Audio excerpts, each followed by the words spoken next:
Ambassador Riva Das, former Secretary East MEA and member Governing Council Asian Confluence. Shri K. Moses Chalai, Secretary Northeastern Council. Shri Donald Wallang, Chief Secretary Government of Meghalaya. His Excellency Hiroshi Suzuki, Ambassador of Japan to India.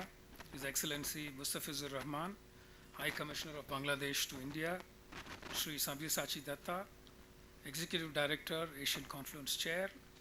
Honorable Members of Parliament, other distinguished invitees, Namaskar and good morning.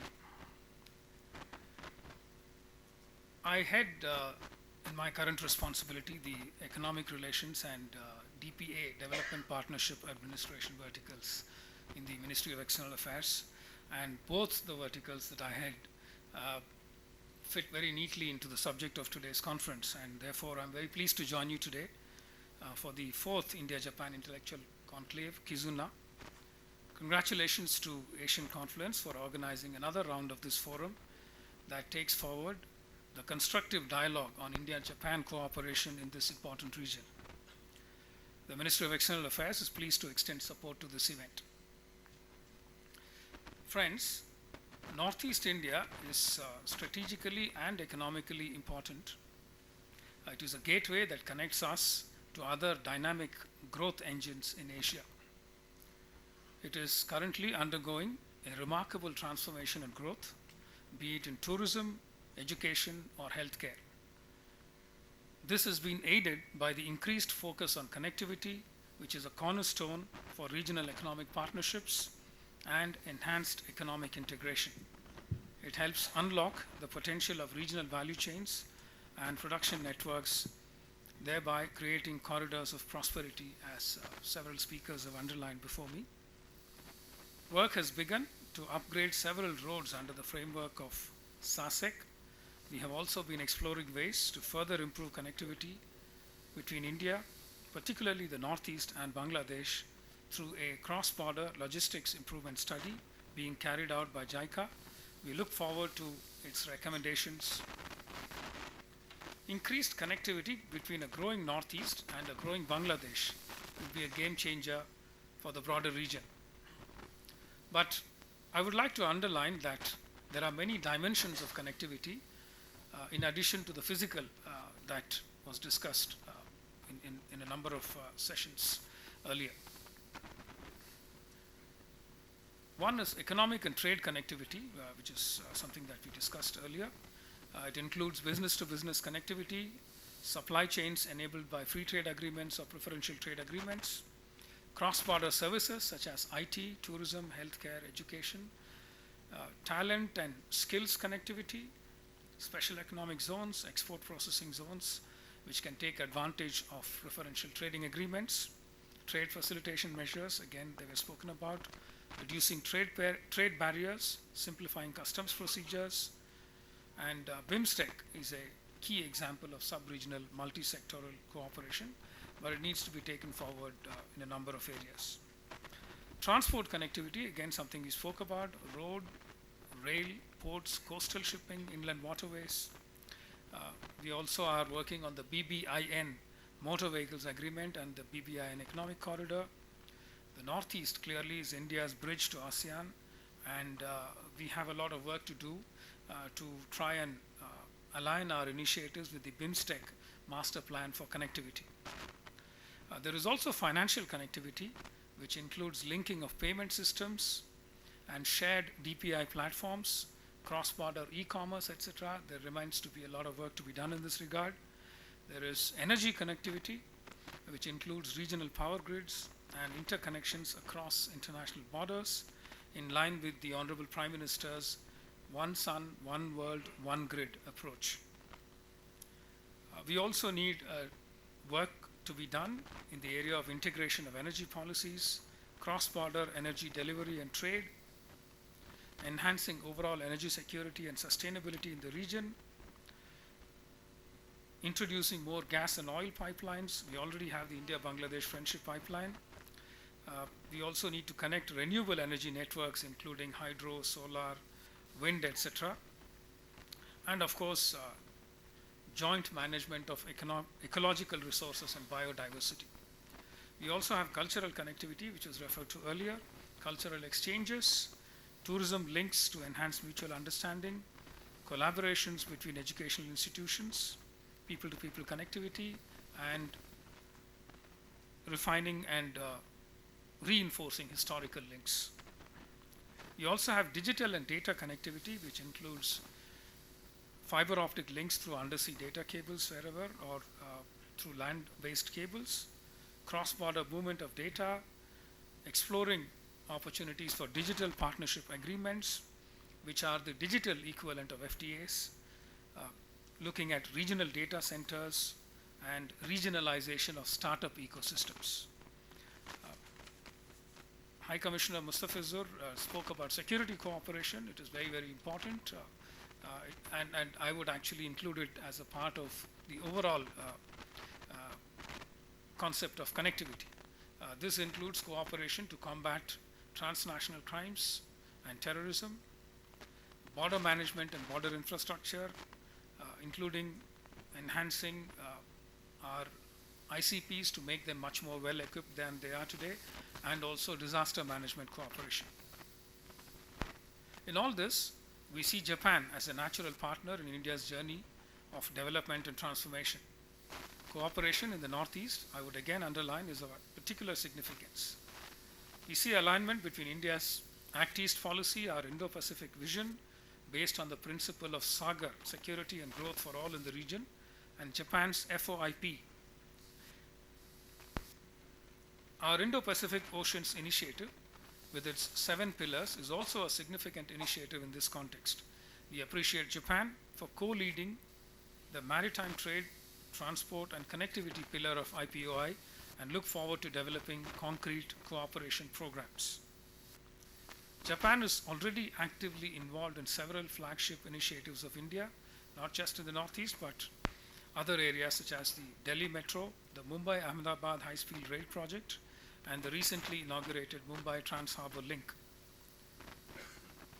Noteworthy areas of particular significance including ICT and digitization, energy, space, food processing, science and technology, healthcare and R&D cooperation. We are working on our shared commitment to realize investments worth 5 trillion yen, approximately $42 billion over the next 5 years from 2022 to 2027. As far as the Northeast is concerned, we are collaborating in a wide range of sectors, including connectivity, new and renewable energy, forest management and biodiversity conservation, urban development, healthcare and skill development. The Act East Forum, co-chaired by the Foreign Secretary and the Ambassador of Japan in India, helps streamline our bilateral cooperation for development in the Northeast. The DPA division of MEA looks forward to actively engaging as part of the Act East Forum to try and take some of these initiatives forward. There is a long list of projects that we've done together, but I'll try and skip that so that I have a chance to make a few other points, since a lot of them have already been mentioned by earlier speakers.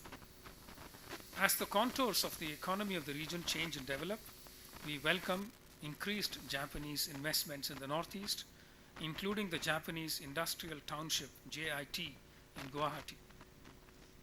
Enhanced people-to-people relations will further strengthen our bilateral relationship. We welcome Japanese businesses, academia, youth, cultural groups, and others to explore the rich tapestry of opportunities in Northeast India. I'm also certain that Japanese tourists will be delighted to experience the natural beauty of this region. For this, we hope that we can connect relevant entities working in the tourism sector more deeply. Friends, we welcome greater coordination with Japan to undertake projects in a triangular format to maximize synergies and outcomes both in our neighborhood and the broader Indo-Pacific region in all dimensions of connectivity. DPA division looks forward to working with JICA to explore new ideas in this context. The India-Japan partnership today has become all-encompassing in nature, covering practically all areas of cooperation. Our bilateral strategic partnership is reflected in arrangements such as Quad, the Supply Chain Resilience Initiative, the India-Japan Clean Energy Partnership, and the recent MOU on Semiconductor Supply Chain Partnership. Both countries have also joined multilateral initiatives like the Indo-Pacific Economic Framework for Prosperity, IPEF, and these are critical in ensuring a secure and resilient global economy. Defense and security, a key pillar of our partnership, has seen new highs in recent years. There has been an increasing frequency of defense exchanges across the entire spectrum. In January this year, we achieved a new milestone by successfully conducting Veer Guardian, the first bilateral fighter aircraft exercise. 2023 was a landmark year in our bilateral relationship, marked by extensive G2G, B2B, and P2P exchanges across diverse sectors. Notably, our Prime Ministers met thrice in Delhi in March and later at the G7 in Hiroshima and the G20 in New Delhi. We also marked the 70th anniversary of establishment of India-Japan diplomatic relations. We celebrated 2023 as India-Japan Tourism Exchange Year with the theme Connecting Himalayas with Mount Fuji. The purpose of these celebrations is to facilitate greater engagement between our people to further solidify the foundation of our relationship. Allow me also to briefly touch upon our connectivity initiatives with Bangladesh, as it is a significant pillar of the India-Bangladesh bilateral relationship. Several infrastructure projects are being undertaken under Indian LOCs and grants in aid to boost connectivity between India and Bangladesh in railway, road, inland waterways, power and energy sectors. Several of them have already been referred to, including the Akauda-Agartala rail link, the upgradation of several key road links and integrated checkpoints. I would also add to these the 5 bus services between India and Bangladesh, connecting Kolkata and northeastern India. We also heard from High Commissioner Mustafizur about having completed the legal and administrative steps for the use of Chattogram and Mongla ports for transshipment of goods between the northeast and the rest of India through Bangladesh. We also have detailed protocols for inland water transit and trade between India and Bangladesh, and these are being further streamlined. Both Prime Ministers jointly inaugurated Maitri Setu over River Feni in Tripura in 2021. 5 of the 6 pre-1965 rail links have been restored. Mithali Express is the third cross-border passenger train service in addition to Maitri Express and Bandhan Express. We also have the Maitri power plant, the railway line connecting the Khulna and Mongla port. We have a 131 kilometer pipeline, the India-Bangladesh Friendship Pipeline, for supply of 1 million metric ton per annum of high-speed diesel to Bangladesh. India also supplies 160 megawatt of power to Bangladesh through a link in Tripura since 2015, in addition to a 1000 megawatt connectivity line through the Behrampur-Peramada link since 2013. India-Bangladesh connectivity is also expanded to include digital and people-to-people connectivity with multiple initiatives such as 12 high-tech or IT parks in 12 districts of Bangladesh, an MOU between Bangladesh Bank and National Payments Corporation of India for cross-border payments using the UPI Binimoy digital payment interfaces, the India-Bangladesh Startup Bridge, and the significant expansion of India's visa facilities for Bangladesh, which is today the largest visa operation worldwide for India. Friends, India, Bangladesh, and Japan can work together to expand connectivity with ASEAN along the east-west axis. This could be both by rail and road on land, in addition to the maritime domain. The Kaladan multimodal transit project and the India-Myanmar trilateral highway will be big enablers when the situation in Myanmar improves. The Matharbadi deep sea port, as was mentioned multiple times before me, offers another important corridor of connectivity between Bangladesh, the Northeast, and indeed beyond. It is also possible to collaborate for enhancing digital connectivity by developing high-speed internet infrastructure to support the growth of the digital economy. Other potential areas include energy projects, in addition to those that already exist, smart cities, urban infrastructure, as the Chief Secretary mentioned, services, given Japan's own experience with high-density urban environments, disaster resilience measures and technologies, given Japan's special strengths in these areas, tourism infrastructure, capacity building and skill development, developing joint tourism itineraries, especially of Buddhist religious sites.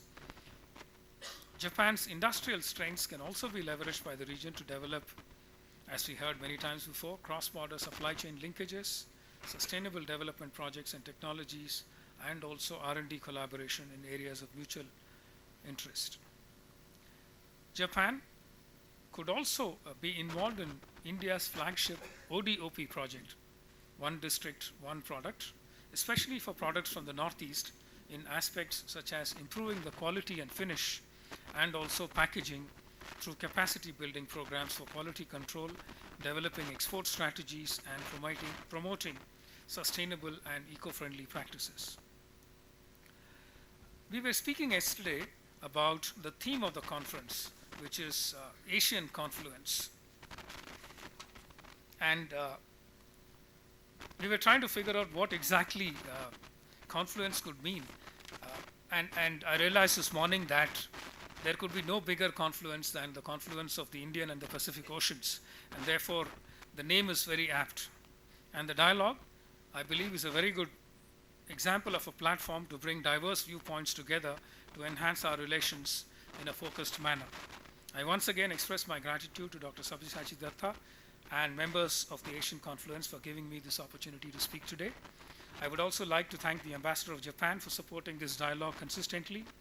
I wish all the participants and the organizers a productive and successful conference and hope that it can help bring out concrete ideas to take the India-Japan special strategic and global partnership forward with a special focus on the Northeast. Thank you very much.